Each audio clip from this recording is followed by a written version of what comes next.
Hi guys, and welcome back to Cinderella Phenomenon. So I'm recording this in the middle of the night. It's one of those nights where I think, yeah, I'm gonna stay up and finish this route. It seems like that kind, you know? So let's go back to Claude. When I returned to the marchand later that night, my hands are scratched and I think I might have bruises on my arms. Claude was not joking when he said he would not go easy on me. But he did compliment me more than once. Millie's booty. I've hit you quite a few times and you haven't uttered a single complaint. Impressive. Crying is for the weak. Though everyone should be sleeping, I notice the light is still on in the tavern. I see Juden and Galen up at the table, speaking with each other and laughing. If Claude has come back with me, he would be happy to see this. Oh, come on, go back, go back. Oh, come on.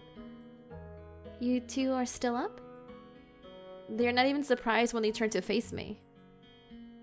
Good day like this are even better when stretched. I haven't been off duty in a long time. Did you both have a good time together? It was great. Oh, I don't know who's no. It was great. Garland knows these places in town and I've never heard of before. I noticed that Juden is more energetic than usual. Her smile's a little wider than normal. I wonder if she's drunk. I'm going to get another drink. Another drink? Garland leans in towards me, his voice hushed. We've already bought a replacement bottle when we were out today. We would never take anything from the marchand without money. Right. Is Juden drunk? Oh, no, princess. Tipsy. It's like a buzz. Fades a lot quicker. Oh. Garland and I watch Juden as she refills her glass at the bar. I have to thank you, princess. I would never have asked her out if you and Karma hadn't insisted on it. So you told her? Garland looks at me with a pleased smile. Aw, he did! I'll take that as a yes. She didn't really utilize until... And she didn't really realize. I don't know why that said utilize to me. I just asked her out for food and she thought that's all it was. Maybe Juden really did need to be told bluntly. What happened? I told her. And... we talked and remembered old times. He sounds like an old man. And I held her hand. Oh, this is so cute.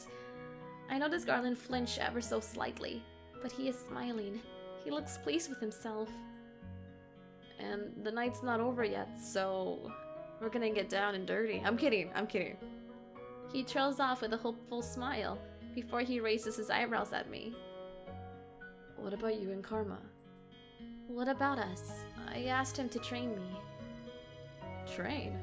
Princess, you asked him to teach you how to use a sword? What's this? Our princess is going to pick up a sword.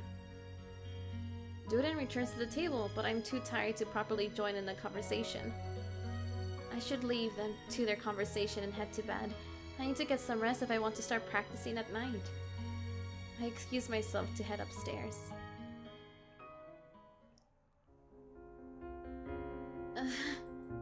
I am startled awake by an excruciating bright light. It is momentarily, and when it's over, I'm sitting in my bed, dazed and confused. My eyes burn. My hand flies to the pendant around my neck when I see the second glass slipper with another piece. Oh shit, she needs one more piece. There's another piece. But when did I do another good deed? I grasp a necklace tightly in my hand as I make my way to the tavern. Everyone is doing their pre-morning chores when I get to the tavern area. I notice Karma glaring it off into space and then not far from him, the two knights. They haven't been up all night, have they? I make my way slowly over to them. Even back then, you were like some kind of shadow, weren't you? You don't have to hide it. It was obvious you were telling me back then. It was only because I was worried about you. I realized. You really didn't have to follow me, Lan. Lan? But I'm glad you did. Oh, Garland, okay. Lan? Juden. Oh, shush. Frizz used to call you that too. Lan, his Garland's childhood nickname. He still gets embarrassed when I call him that. I see. So what are you two talking about? Oh, we were just reminiscing. I look at the two of them critically for a few moments, waiting for them to say something. They both exchange a glass before looking at me confused. Well? Well, what? How did your date go last night? Garland makes a sound and turns beet red. Juden's eyebrows quirk, and then she laughs. Oh, that. It went well. So well, in fact, that you can see the two of us are still very much enjoying each other's company. Juden is usually busy taking her rounds around the margin with a skull on her face. She looks happier being here with Garland, more relaxed. You might even say that we're dating. Hell yeah! Fuck yeah! That was me! That was because of me! Taking all credit! Isn't it funny how red he gets, princess? You were blushing just as much yesterday when I... One more word, Lan, and I'll swear I'll punch you. The two of them are both blushing now, and the scene is oddly comical. Who knew that two great knights of the Order of Caldria could be so easily undone? Both of you are amusing to watch. The two of them stare at me, suddenly solemn-faced.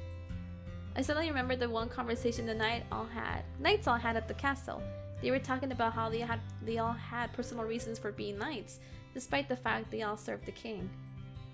I had always thought that Juden and Garland were stoic and honorable, that their only reason for becoming knights was a sense of justice. Seeing them here, though, without their stoic facade, they feel more like people. My curiosity is piqued. Do you mind if I ask what your reasons were for becoming knights? Oh, my father was a knight, and he put his life on the line for this kingdom. Juden's father was living legend on his own right. On his own right, he had the medals to back it up.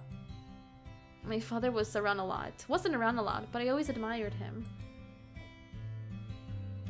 Judging by the look on Juden's face, it is clear to me that she really loves her father. My mother died when I was young, and because my father couldn't be around all the time to take care of me, I ended up practically living with Lan and his family. Anne always got annoyed when I called him my brother. Because he liked you. Now I know why. Juden wanted to follow in her father's footsteps. Then why did you join the Knights, Garland? Because he wanted to watch over me. Oh, I never knew you blushed so easily, Garland. Garland seemed to blush even harder at that, and Juden laughed out. I can't talk or read! Juden's laughter becomes infectious. I feel amused begin to bubble up as I watch the two of them. But a cold voice cuts through the laughter, and the atmosphere is like a hot blade through ice. Could you keep it down over there? I turn and see Claude's eyes, normally so warm, are cold. His usual smile is gone, replaced with a deep skull. Oh, we're sorry. He's still glaring at the two of them. Oh, I can tell him about the necklace. Karma? I got another piece to my necklace. Another good deed. Claude turns his gaze to me, but the frown doesn't disappear. That's nice, darling. What? His voice is calm, but flat and lacks any enthusiasm. That's felt lackluster. And oddly disappointing. A good deed. Congratulations, princess. You're close to breaking your curse. What did you get the good deed for? I am not sure, actually.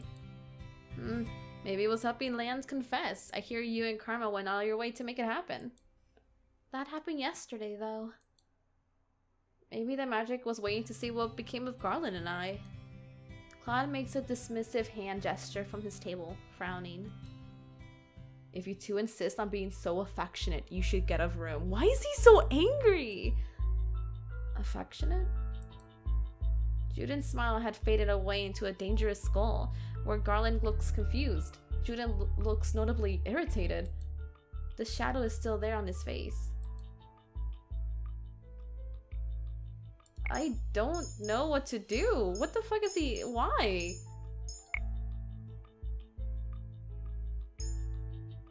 I don't know.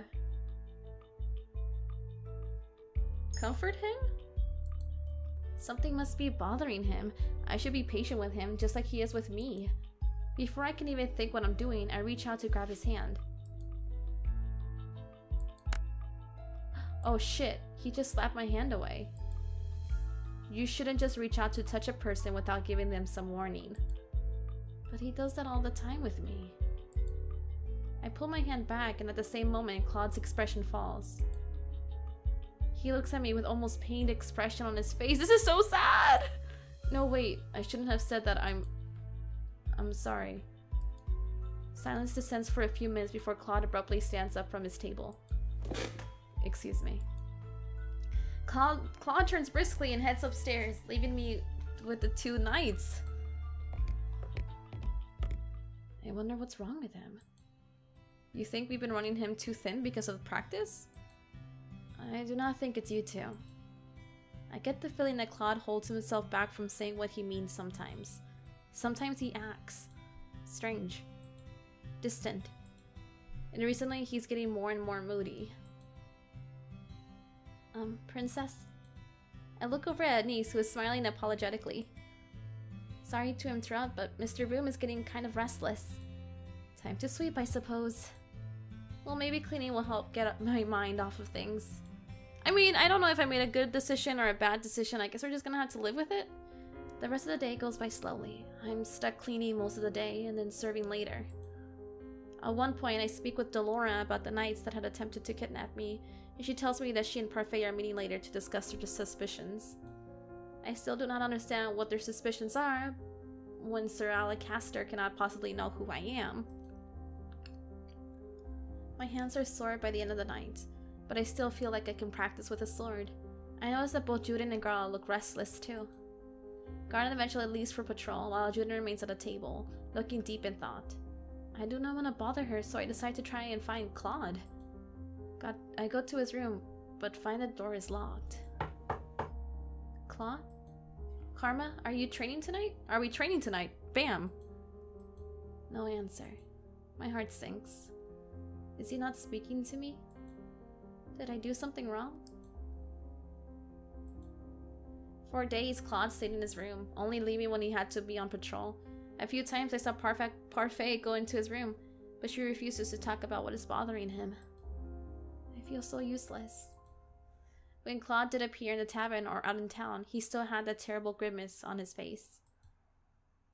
Look, I really don't want to talk right now. If you're so frustrated with me, why not ignore me? I didn't say that though. No, I'm not gonna train tonight. I'm not in the right state of mind. I don't want to talk about it. Just leave me alone. Please. I'm really beginning to worry about him. Today I'm in the town running errands with Waltz for Parfait. It has almost been a week since Claude started acting so strangely, so I thought I needed to do something for him. I know he likes dresses, and he told me once that he likes roses, but can I really find something that will cheer him up? Perhaps he would like some jewelry. Waltz, do you remember where the jewelry store Karma likes is? I don't go there very often, so unfortunately, no. Princess, is this a good deed? Huh? What are you doing right now? Did you think it would be a good deed? Good deeds need to be selfless, right? Generally, yeah. I doubt this will count as selfless. I'm doing this to cheer Karma up. That sounds pretty selfless. But it's also so he can go back to training me how to fight instead of sulking in his room. I heard that Karma has been teaching you how to use a sword. Why do you want to learn how to fight? Because I want to be able to protect myself, and it's not like I can use magic. At least sword fighting gives me an advantage. I'm sorry, Princess. I wish I could teach you magic, but it doesn't work when you're under a curse. But on your 18th birthday, when you become the Teneberan bearer, you'll be able to use magic. I'll instruct you if you want me to. That would be nice. Though that does not solve my current problem. What would cheer Claude up? Walt starts chuckling behind me, and then I turn to look at him, confused. Karma is more important to you, isn't he? He's my partner, and he helped me. He also has been patient with me and smiled even when I've said some really inconsiderate things to him. I'm glad, Princess, that he's your friend. Oh, well, he's gonna be more than that, just wait. My... friend? Claude does not feel like a friend. He feels like... something else. Oh, Princess, is this the one you were searching for? Waltz points to a peddler sporting different kinds of jewelry, and I instantly make my way towards it. There are all kinds of glittering things displayed, and for a few moments I feel myself drawn to everything. Then I notice the price tags. I barely have enough money left from when the king gave me that pouch. I can't afford any of this. Maybe we should do our errands first and then look for a gift. Maybe we'll find something as we look around through the stores.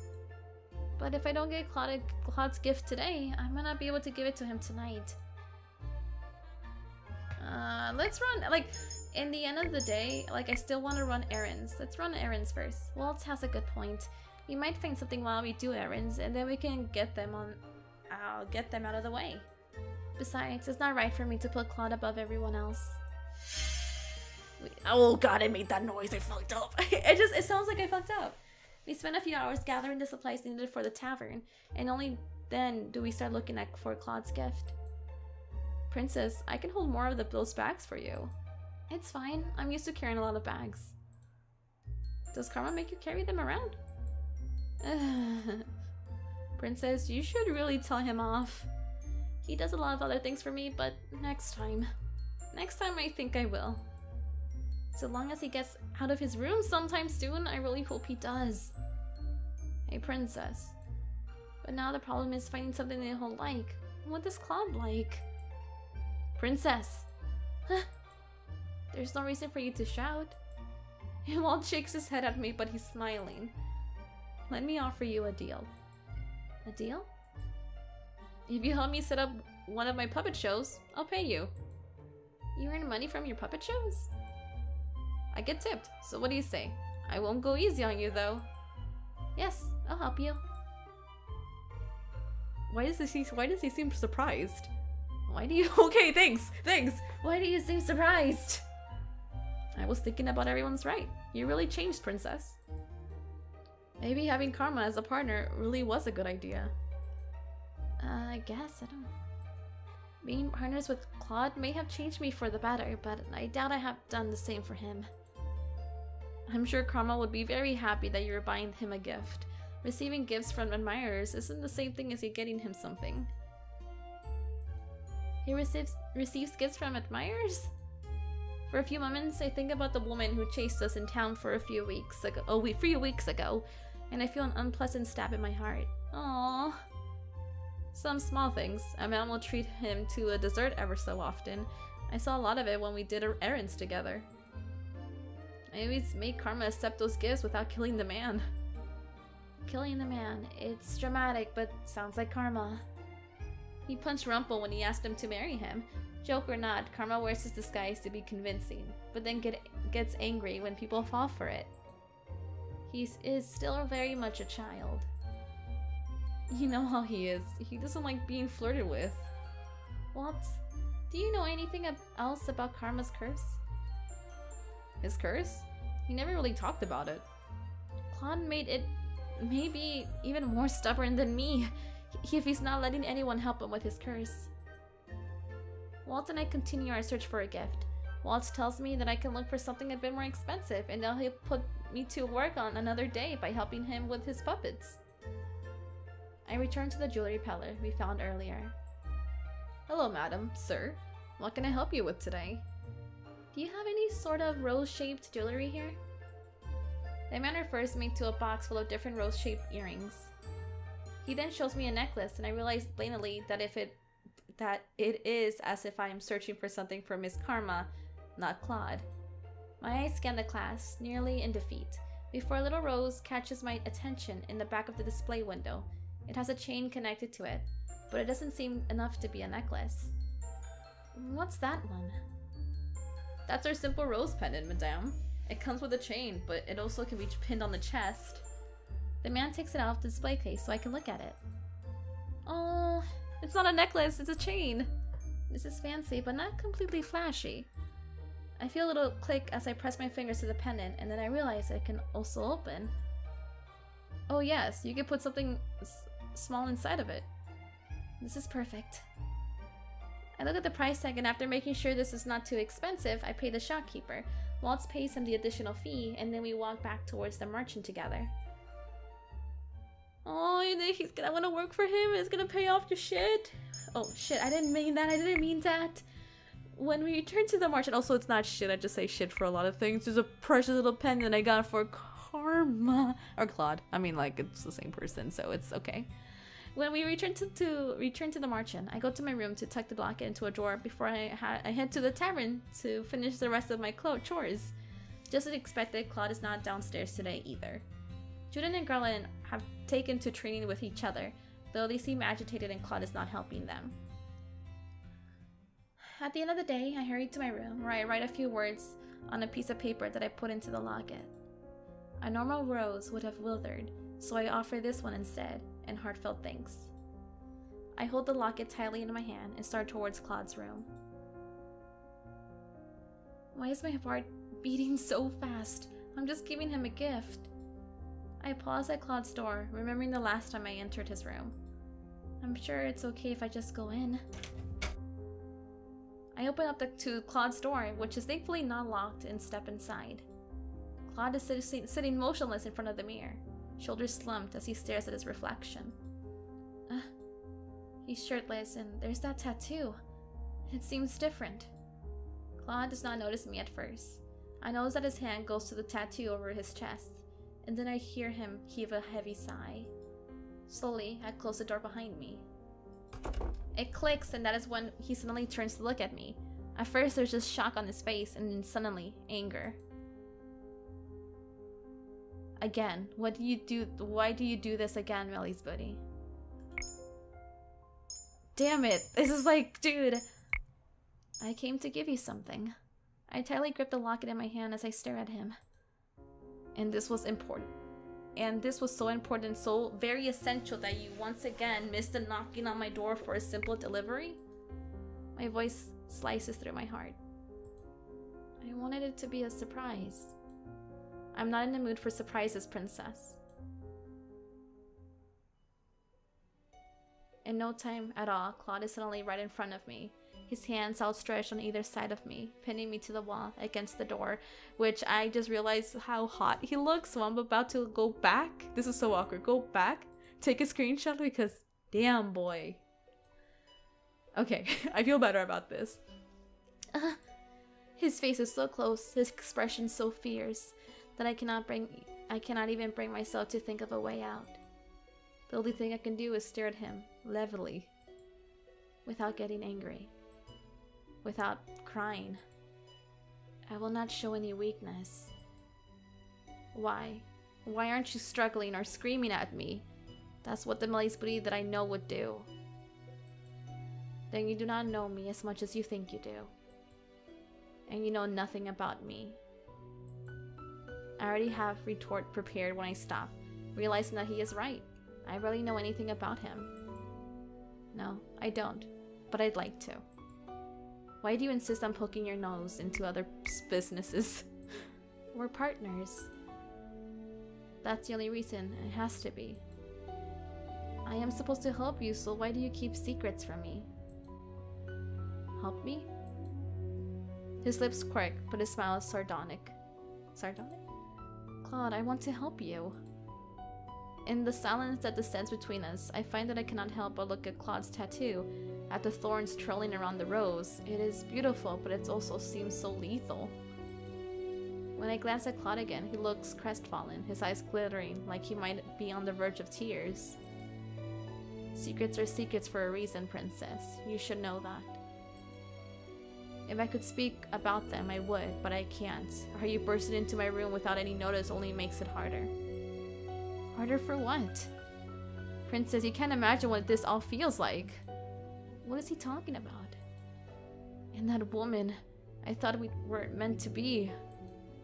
She was so lovely, her smile as bright as the sun. Claude's eyes are far away. That's why, never again. But then you ruined everything, Mellie's booty. You cut me down like... I pushed my hands against Claude's chest, catching him off guard and forcing him to stumble back. I cannot take any of this. If I've ruined everything, then I'll just leave. You can have all the time in the world to yourself then. The locket I bought for him burns in my hand and I end up throwing it at his feet. Mellie's booty, wait! I ignore him as I run from the room. When I return to my room and lock my door, I feel too hollow inside for tears. It hurts to breathe when I think of Claude.